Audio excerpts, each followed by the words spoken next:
Hello, I'm Emma Ashford, a senior fellow in the Reimagining U.S. Grand Strategy program at the Stimson Center.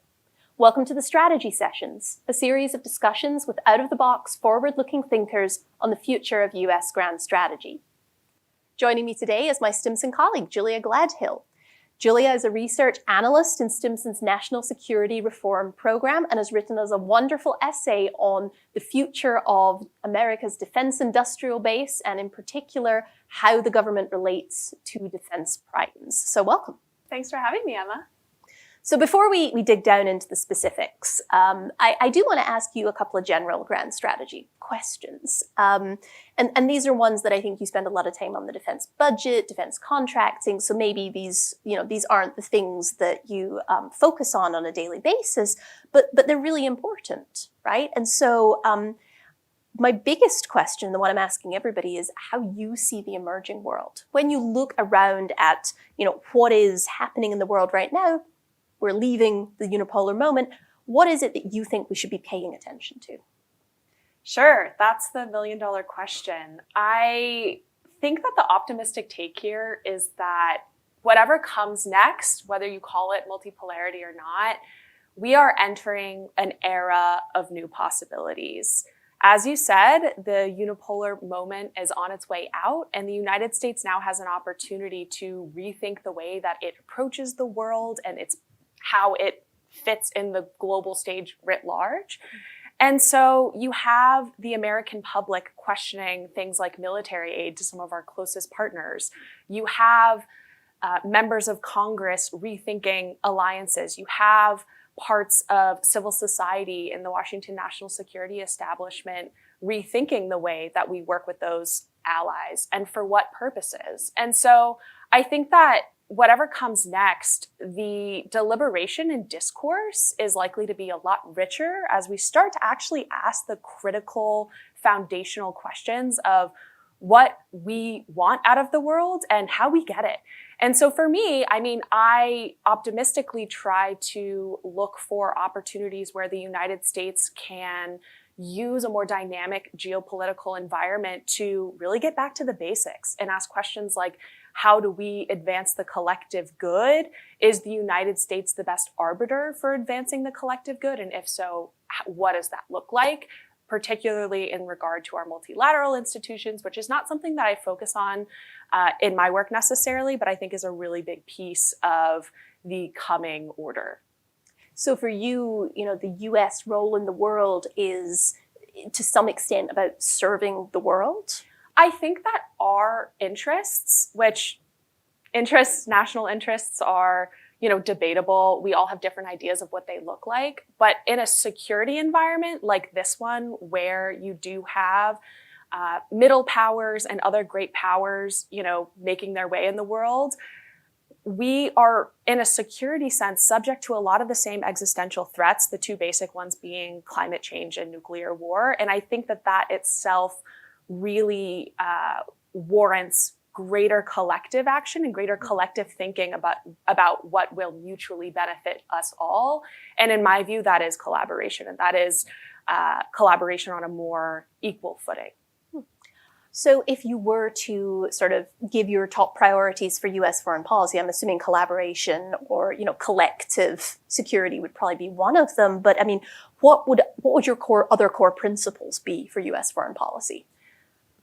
Yeah, I think, my couple top principles for U.S. foreign policy, the first one really is solidarity. And I think that applies on a national and an international level. Like I said, we're kind of in a moment where people are reckoning with the havoc that the United States has wreaked worldwide through the proxy wars of the Cold War, to the humanitarian interventions of the 90s, to the global war on terror. And so how do we think about practicing solidarity with our people in the United States who have lost blood and treasure throughout these, militaristic, interventionist foreign policy misadventures? But also, how do we, reckon with that effectively pillaging of the world and take some accountability for it on a worldwide stage. I think that that's a really important piece of moving on from the neoliberal international order. Great. Well, let's shift into your piece, because I think moving away from the neoliberal order and your piece go pretty well together as ideas.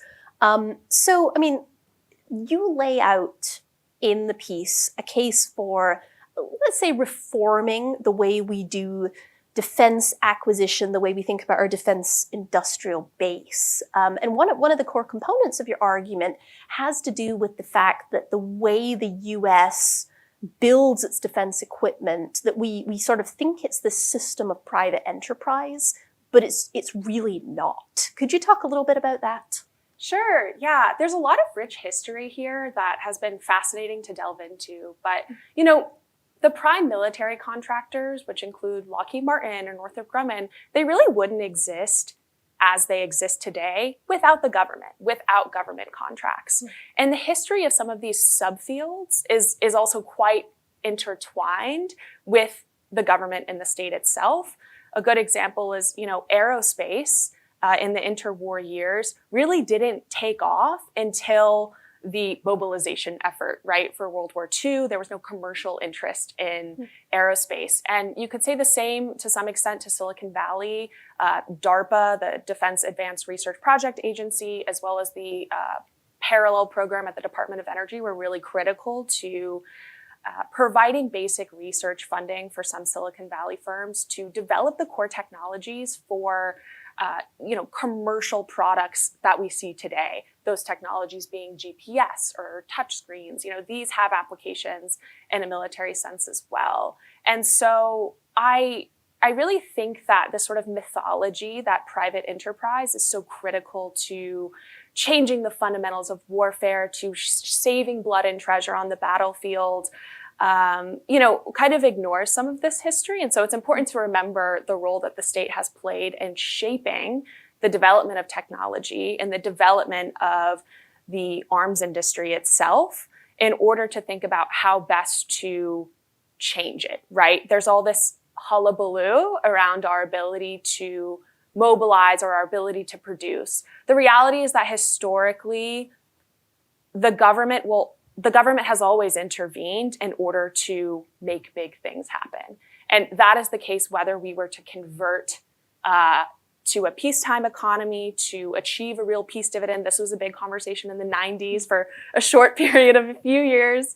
And it was the case with World War II as well. I mean, we didn't nationalize the industry per se, but there was a significant government intervention in order to convert domestic industrial production for military purposes. Yeah, I mean, I think one of the things that's very interesting about this history is just that there have been periods, I think, where the US has done very well at mobilizing its industrial capacity for defense purposes, and not necessarily all in wartime, right? I think there's periods during the Cold War where you see that fusion of government and technology companies working pretty well. But, you talk in the piece a little bit about, today that is not really working. Yeah, I mean, we experienced just a wave of financialization in the 70s. This was during the rise of venture capital. And I think as a result, we have just seen an absolute ballooning of the sort of shareholder interest in extracting value from the federal government without providing necessarily the capabilities that the government is after, right? And by that, I mean, we've seen, for decades, contractors really fail to hit basic performance marks, much less budget marks. This is sort of the notorious issue in the defense industrial base, is that contractors are constantly late. They're constantly over budget. And at the end of the day, there is an incentive for contractors to do that because they're really only accountable to their shareholders. Executives are accountable to their shareholders, regardless of what they say to the public, regardless of how they posture to the government. They are not ultimately evaluated on their performance in delivering on government contracts, much less within budget. their job is to make money. Yeah, and again, I mean, America's history of private enterprise is a very worthwhile thing, but thinking about whether these companies truly are private entities, maybe suggests the profit motive is somewhat problematic here. Right, because as I say in the piece, some of our biggest prime military contractors really would not be able to continue their work without government support. I mean, I think the argument you typically hear against cutting Pentagon budgets, for example, is that contractors would then backfill, essentially, bolster their bottom line with arms sales. And so there are just multiple facets of the way in which private profit motive kind of corrupts our decision-making process itself. And at the end of the day, companies like Lockheed, they make 70+% of their net sales from government contracts. And so the idea that they are privatizing the financial rewards from socialized risk-taking, and by that I mean the government, subsidizing R&D as well as things like capital investment. Yeah, it's certainly an interesting problem. So, for a minute, let's stop and talk about, because there is supposed to be a mechanism for holding companies accountable, for making sure that we don't see, the Pentagon getting too cozy with companies. And that mechanism is meant to be congressional oversight, maybe executive action, but primarily congressional oversight. Can we talk about why that's not working? Absolutely. There's so many reasons why that's not working. Congress, unfortunately, is broken. And a big reason for that is that they're up against one of the biggest special interest lobbies in the United States. The arms industry, these weapons manufacturers, they spend an incredible amount of money lobbying members of Congress in support of weapons manufacturing, in support of, militaristic foreign policy. They make political contributions to members of Congress who are then dependent on those funders to protect their incumbencies. And so, you can do campaign finance reform, you can propose and advance legislative reforms to make this process more transparent. But at the end of the day, a lot of those revolving door laws, whether they be lobbying disclosures or recusal requirements for individuals who are entering government after working in private industry, for example, they are primarily transparency statutes. There isn't really a lot of enforcement authority for the government to really prevent folks from, muddling their private or, professional financial interests with work that they might do in cahoots with the government. And so that, I think, is the really primary issue here, is that because of the financialization of the military industry, in particular after the Cold War, you had consolidation. These contractors have simply amassed an incredible amount of political and economic power in order to shape the national security policymaking process. So a lot of times that what we hear, and I hear what you're saying about Congress, but a lot of times I think what we hear is that the main problem with defense contracting is red tape, right? It's that contractors have to meet so many requirements, that there's, extensive bid processes they have to go through. They have to jump through so many hoops, and there's so many people in the Pentagon managing it, that's what just slows this down and makes it impossible to produce in a timely manner. We heard a lot of this around the war in Ukraine. Production lines weren't capable of keeping up, but the problem was insufficient contracts, insufficient lead time, that kind of thing. That plays a role, right? The Pentagon bureaucracy?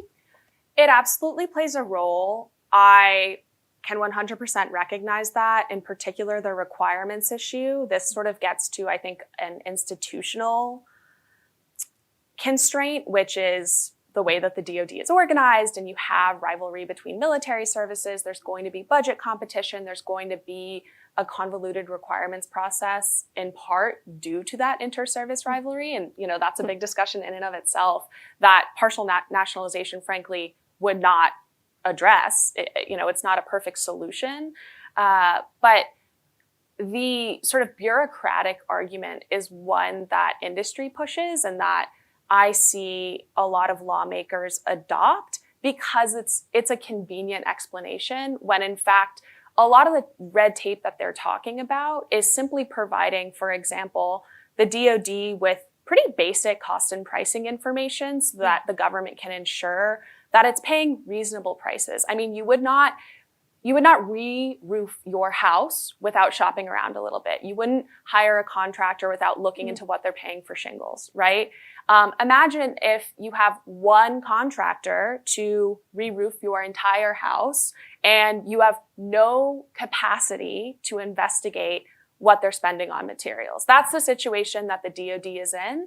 And lawmakers for decades have, frankly, conceded to industry on that point by limiting state capacity to even make sure that it's paying fair prices, for example. Now, that's a detailed contracting issue that I don't expect people to follow necessarily, but some of this red tape, there's not a lot of evidence in that case, for example, that contractors providing that kind of information to the DoD slows them down. They know what they're paying their suppliers. That information is on hand. And I haven't seen evidence to suggest that it slows down the contracting process. What I have seen is contractors sabotage that process in such a way that they can then blame bureaucracy when there's not a lot of evidence to support that claim. So, I mean, you in the paper argue for what, at first struck me as an extremely aggressive approach to this, which is nationalizing some of these defense companies. And I recoiled pretty instinctively at that. But part of the reason why I wanted to talk about some of these issues first is because it really, I think, is the case that there's not actually a competitive private marketplace operating here. Nationalization would be less a process of nationalizing and more a process of taking control directly of something the government should already be controlling, but mostly sort of directs. Yes. And this is the reaction I expect to get across the board. So I appreciate the platform to, explore an idea that isn't new, by the way. This is something that folks have talked about for decades, perhaps not in the main stage of the national security establishment and think tanks. But, as you say, the defense industry is so far from a free market. It is a fantasy to pretend that these are truly private enterprises. The characteristics of a private enterprise are, competition and privately owned capital. As we established before, the government is paying for R&D and capital investments for these contractors to do, their work on these large military defense acquisition programs. And so I think I see this proposal as simply one that is recognizing the reality of the situation rather than trying to make it into something that it's not, which is a competitive industry, right? The Clinton administration very purposefully and explicitly facilitated the consolidation of the industry after the Cold War, but they did so in such a way that they protected profits even as military contractors downsized from over 50 to 5.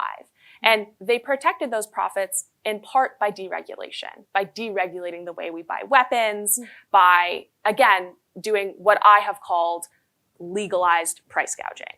And that is when you cut red tape in order to increase efficiency, but in fact, you're simply allowing companies that wouldn't exist without government contracts to pay whatever they want. And so to some, this might seem like a radical idea, but after being in this space for several years now, I've seen legislative proposals peter out in the NDAA process and the defense policy bill because it is very difficult for lawmakers to defy funders, to defy people who are potentially capable of helping them win their next election. That's not to say that there are no members of Congress that don't talk about these issues. There are. And it's not to say that everything is reduced down to how people are going to fundraise for the next election.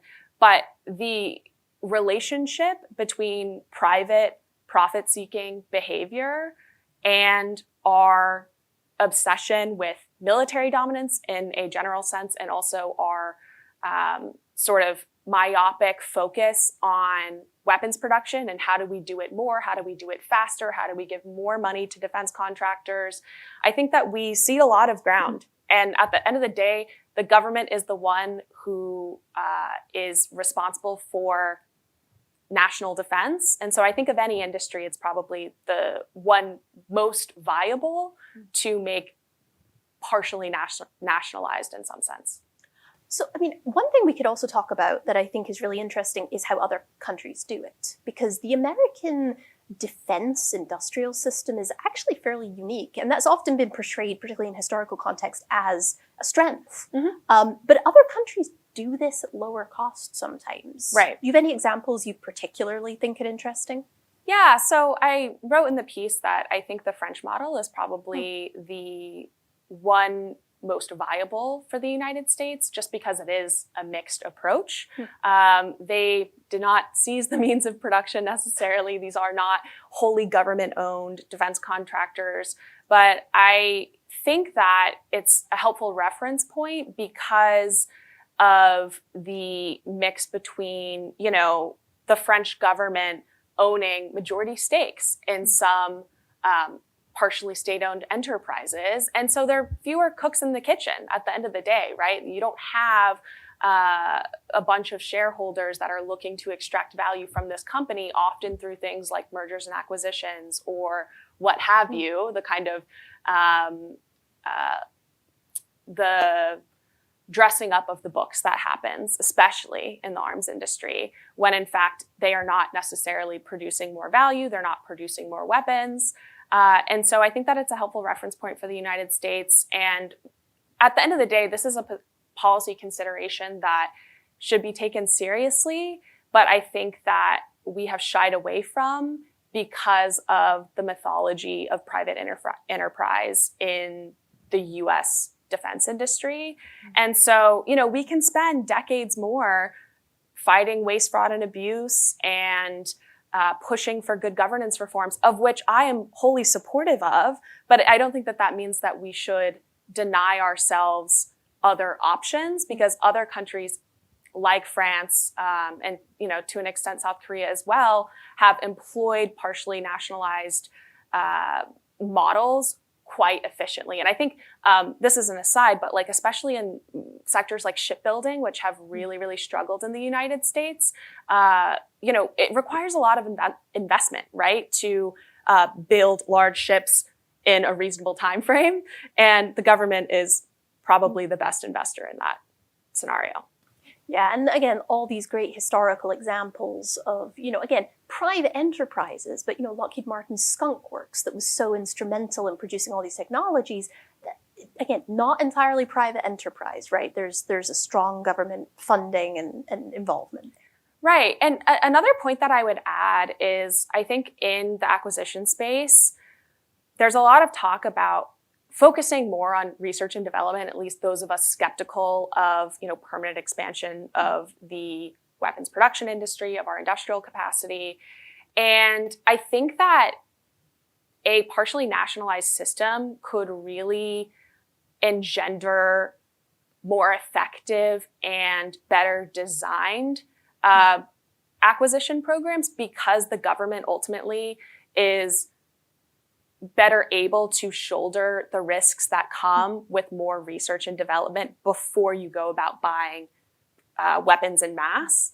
And, you know, that's another way that sort of contractors are able to sort of dig their heels into the Pentagon and get a lot of government contracts, because say you make poorly designed weapons in part because of maybe arduous and extensive requirements that are perhaps more motivated by by service interests than they are by the capability gaps that need filling in the military.